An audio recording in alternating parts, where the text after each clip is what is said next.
Okay, we good? Can you hear me in the back now? Oh, way in the back. Okay, cool.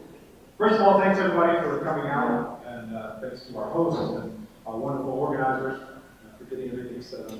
I'm going to talk a little bit today about machine learning on a single node. And what I mean by that is, you don't have a cluster, you don't have a Spark cluster, if any of you have heard of that, you don't have a Hadoop cluster, nothing like that. Just what can you do with one computer? And just so I have an understanding of kind of the background of everybody in the audience, we saw one data engineer earlier, Christian, I don't know where you went. Anybody else here doing machine learning, data science type stuff in your day-to-day job? A couple? All right. Software developers? Who's doing software development? Okay, perfect. So one important thing to keep in mind about this topic is you don't need to be like a data science or machine learning person to do machine learning. It's actually not that difficult, and if you're a software developer, then you pretty much got all the skills you need. So if you like the stuff that I'm talking about, you think it's great, find me on Twitter, #Drake, #hacker. If you think the stuff that I'm talking about is completely crazy, and you don't like it, #Drake, #thought leader. And between us, we will know who's voting who's right. Background on me, I studied applied mathematics. That was my sort of formal education, but I went back to school, actually. I worked in tech for years before I actually went back to university, but I did study math when I went back. And now I do advising work for growth stage startups. And what that means is I see a lot of different growth stage companies. They typically have product market fit, they're growing very rapidly, they have users, and the problem is they just can't quite scale some things. And sometimes that means they don't know how to scale people and process type stuff, and sometimes that means they don't know how to scale technical stuff, especially machine learning related stuff. So I typically work with them and help them on those topics. So my claims for the talk are that, first of all, RAM is growing faster than data anyway. So everyone's probably heard all the big data stuff now for the last 5 years or so, and data volumes are growing, but RAM is actually growing faster. So your access to what you can do in terms of processing data on a single machine is growing faster than the data that you're collecting in general. There are many techniques for dealing with so-called big data, and some of them actually don't require very much in the way of system resources. And lastly, one machine is fine for machine learning. So just as an example in the audience, is anyone doing any sort of data analysis, whether you're a data person or a software developer? Okay, so folks, anyone doing data analytics with data sets more than 5 terabytes? One. Tap the nice guy. Okay, one. But that's actually, that's a good example of what I'm going to go into. This is a slide from Cray Computing. Anyone remember Cray? Yeah, but me and 5 other people. Okay, Cray is a supercomputer company. They were one of the first supercomputer companies. And in this slide, what they're talking about is they're saying there are these big compute clusters for all these different stages. So you have a kind of compute big cluster thing, whatever infrastructure, for extraction, transformation, loading of data. You have another one for your sort of analytics and data mining, and then maybe you have some other ones at other steps along the way. And they're all siloed. So in some sense, they're detached from each other.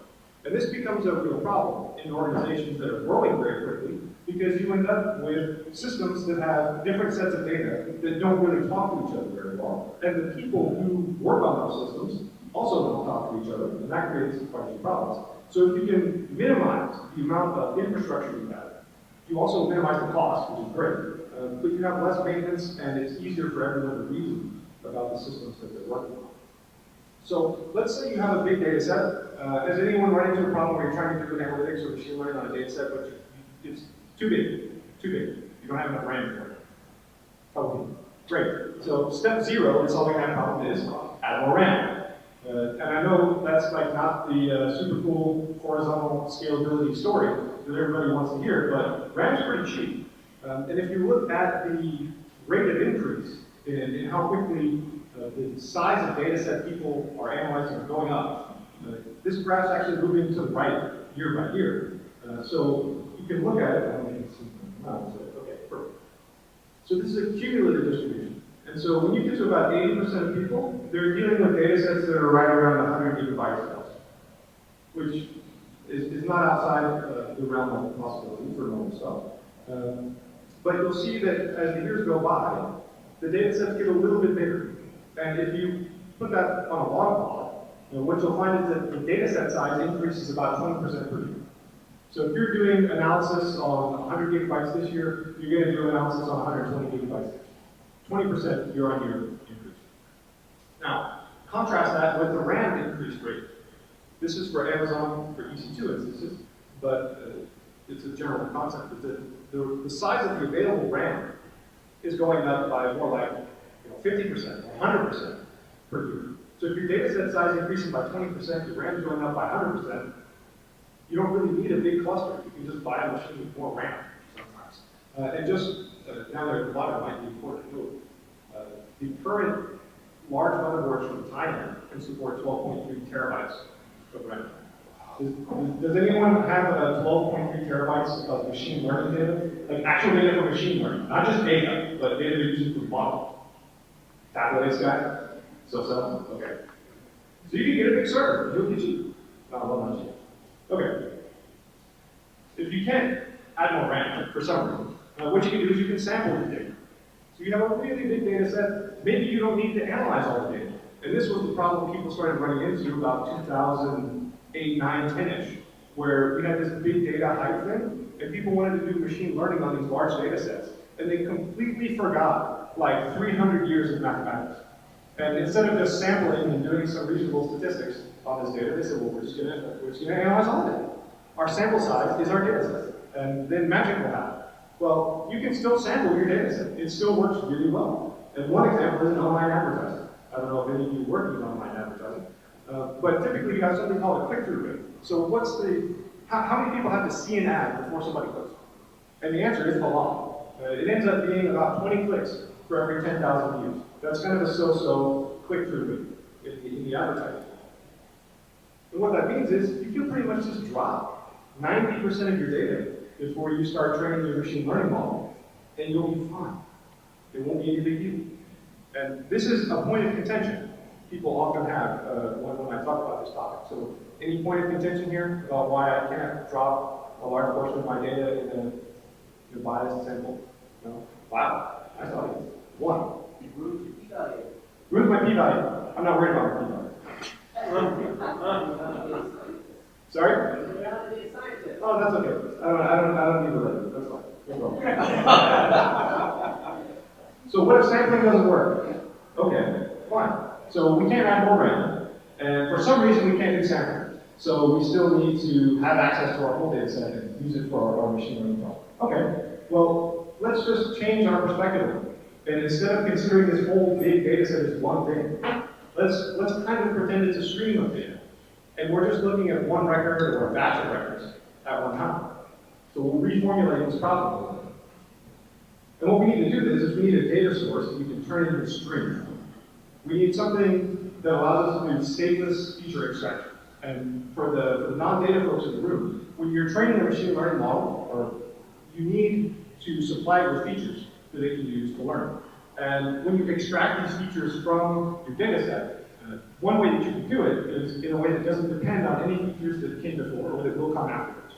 So you only have to worry about what you're looking at in that moment. Data that's going to come later, you don't care. Data that's going to come in the future, you don't care. So you want to have stateless feature extraction. And you need a model which supports incremental learning. So you need a machine learning model that can operate on these chunks of data instead of all of it at once. Creating the data source is not a big deal. So Python people, how many people in the room do Python stuff? A couple? Okay. So you can write a generator in Python that will output your records for you. Or if you're using pandas, which is pretty common in the data science world, there is a chunk size parameter you can pass into the read CSV method that will just give you like 10,000 lines of a file at a time. So creating this stream of data is not really that big a deal. The stateless feature extraction part's a little more complicated, and I'm going to have 20 minutes for the talk, so I can't go too much into this. But essentially what we're going to do is we're going to take the feature names and the feature values, we're going to concatenate them together, then we're going to hash it, and then we're going to use that hash, whatever that number is, as the index into an array of weights. So when we're using this data to build a machine learning model, we're going to have a big array of weights, and whatever features are coming, we're going to create a kind of weighted result based on those features. Sorry, what was it? So heuristics. Where are you again? Oh, yes. Heuristics. Heuristics. Not heuristics. Not exactly. We're think about it like you have a big list of weights, and instead of storing the actual feature names and the actual feature value and then doing stuff like that, you're actually just going to hash it, and you're going to use that sort of combination, that hash, to indicate where in the weight array you would make modifications. Yes, sir. So we call that discretizing, making it discrete, right? Making what discrete? Yeah. So floats get turned into like integers, right? Okay, that's a slightly different question. That's what you do when you have categorical versus continual variables, right? But the effect of what you're saying is to do that. It would have that effect, but it's actually okay. And we can talk about why afterwards. We're a little bit time limited. But it's a good question. It's a good question. So what you do for the feature extraction is you take in all these features in your data set, and you turn them into indices into an array of weights that you're going to use to make predictions. Sorry, does this help with, in the future, if you want to remove the data points from it? Would this help? Remove the data points? Yeah, from the calculation. Sorry, I don't understand. Remove the data points? Yeah, so you put a hash on these features, but in the future, if I want to remove certain data from my calculation, will this help? I don't know that it would help. I'm not sure I understand the question, but let's talk about it. Okay, good. The other advantage to this is that when you use a hashing trick, you can configure in advance how much memory you want to use for your model. And this is really important. If you have 2 gigabytes of memory available, use 2 gigabytes long array, or 2 gigabytes array for your weights. If you have 2 megabytes, use 2 megabytes. Not a big deal. And your algorithm for the hashing part doesn't actually care one way or the other. If you notice, there right before the return, I'm actually doing mod max weights. So how many weights I have in my model, that's pre-configured. So it's a very nice feature, especially if you're doing machine learning on a small large system. Incremental learning you can do all over the place in scikit-learn for anyone who's doing machine learning stuff with scikit-learn. There are many models that support incremental learning. Anything with a partial fit method you can do, but I'm not going to talk too much about scikit-learn. You can write your own, actually. This is the whole code for logistic regression with adaptive weights, adaptive learning weights. And it's not that long. I mean, for the software developers that are in the room, like, this is it. When the data science folks are talking about the stuff that they built for whatever prediction, like fraud detection or whatever, that's it, sometimes, most of the time. And the performance on this is not bad. So with just regular C Python, this is about 20,000 records per second on this laptop, which is not like some huge massive laptop. It's actually an X series ThinkPad, so it's the portable one. It's not the super computing one. So 20,000 right off the bat. Does anyone here, besides maybe the tablet folks, have a system that has to do 20,000 predictions per second? No? Tablet 20,000? You got it? Okay. This is what you do if you're using Python and it's too slow. You just replace Python with PyPy. And for the folks who aren't familiar with the Python world, PyPy is a drop-in replacement for the Python interpreter. It's a JIT compiler, and it's much faster. In this case, without changing the code at all, you get a 3.5 times speed up just by using PyPy instead of Python. But what we really want to do is we want to use all the cores that we have available. We want to use all the cores. Python is single-threaded, so you can only use one core at a time, and that makes things not as fast as they could be. And because we're using all the cores, we want to use shared memory. So we want to lock the memory to make sure that multiple threads aren't modifying the weights all at one time, because that can cause problems. The problem is, as I mentioned, Python is single-threaded. So only one Python thread can execute byte code at any given time. And because of that, you can do stuff with multiprocessing, which gives you multiple Python processes instead of multiple Python threads. Now you're essentially running multiple Python interpreters all at once in your own process, but they have to communicate. So you can communicate via shared memory with something like a raw array, which is nice, but if you want to have a lot of workers, you do something like this. You take your data, you put it into a queue, and then you have the workers pull the data out of the queue and do whatever machine learning stuff they want to do, and update the model. So now you're using 4 cores instead of just 1. So it should be faster, but it's actually slower, which most people don't expect. So then the question is, why is it slow? So now you do call fire, you look at the call graph, you say, what kind of stuff is my system spending time doing? Well, I have a Python script, there's a put method, and then there's this thing. Right here. You probably can't see the numbers, and that's okay. The problem is it's yellow. That means it's taking a long time. And the reason it's taking a long time is because it's waiting to acquire a lock to put data into the queue. So it's spending 64% of the actual runtime to train the machine learning model just waiting to get a lock to put something into a work queue, which is not ideal. And the problem here is we're starting to get to the end of what you can really do reasonably with Python. Python is a great tool, I use it all the time for exploratory data analysis, but when you want to start doing higher performance machine learning stuff, it's not really designed for that.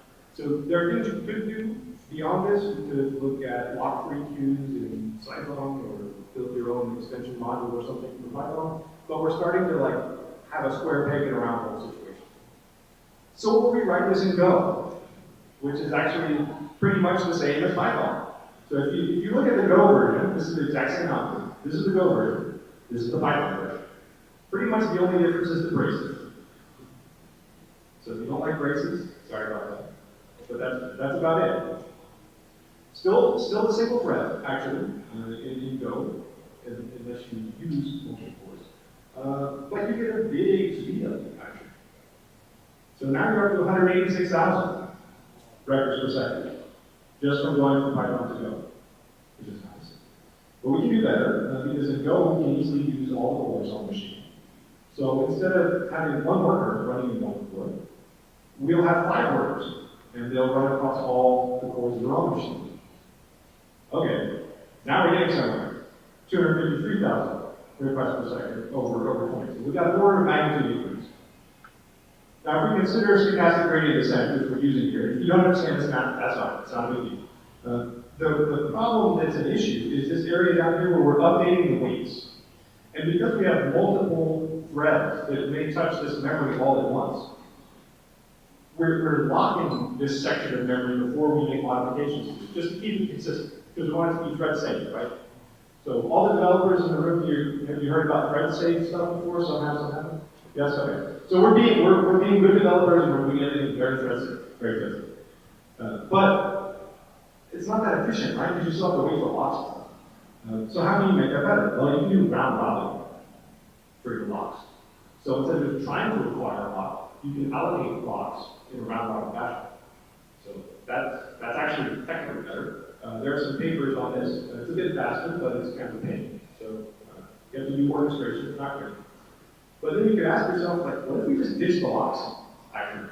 What if we just leave this memory open and let all these processes update stuff all the time on this machine learning model? Does that kill our accuracy? Like, does it just destroy any consistency on the weights? Like, what happens? And it turns out there's a really nice paper on this topic called Hogwild. So if you haven't read it, it's a great paper. It's out of Berkeley, I think.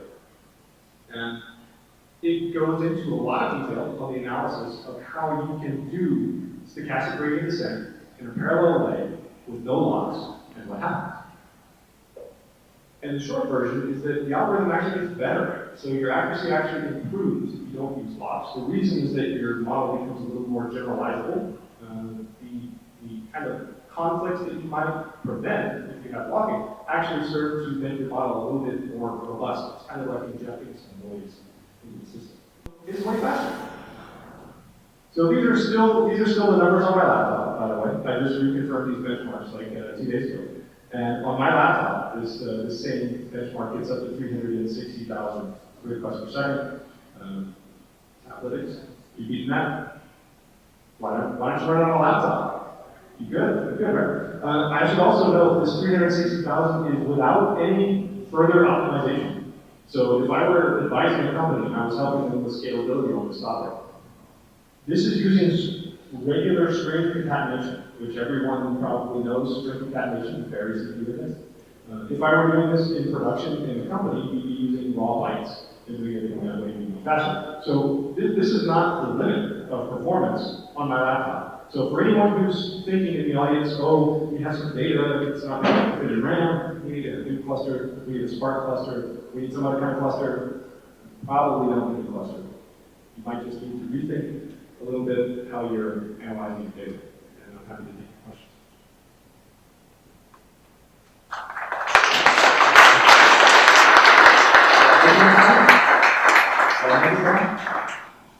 Do we have time for questions? Okay, questions? One, yes. So it is with Python, one of the strengths is the vast number of libraries that are available, right? Yes. So if you wanted to do another algorithm, you have to understand how it's kind of made and then replicate that in code, or would you do it with something similar? So there's no question that Python library ecosystem, especially around data science stuff, is phenomenal. I think it's the best. I don't think it can be.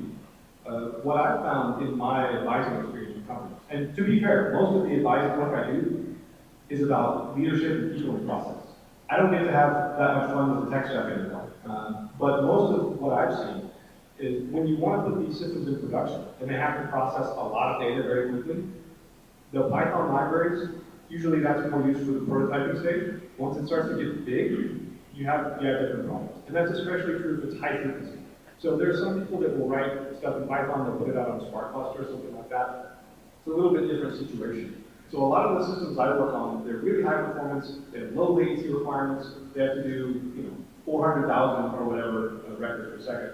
And so Python is really not a great fit for that. But no question that library ecosystem is great. But what I've also found is most of the machine learning models used in practice are not that complicated.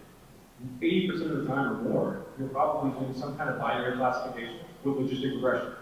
So you can do that yourself. If you want to do stuff in TensorFlow or deep learning things, there are go bindings for that. So it's not really all that different than using something like Keras in Python. But the performance benefits are pretty good. Depending on how much computation you do on the Python interpreter versus how much you're doing like in the C libraries. Did that answer your question? Cool. Anybody else? Other questions? I know it's a lot of material, so if you want to talk afterwards, just find me. I'm the guy with the beard. You can't miss me. Thanks again for your time.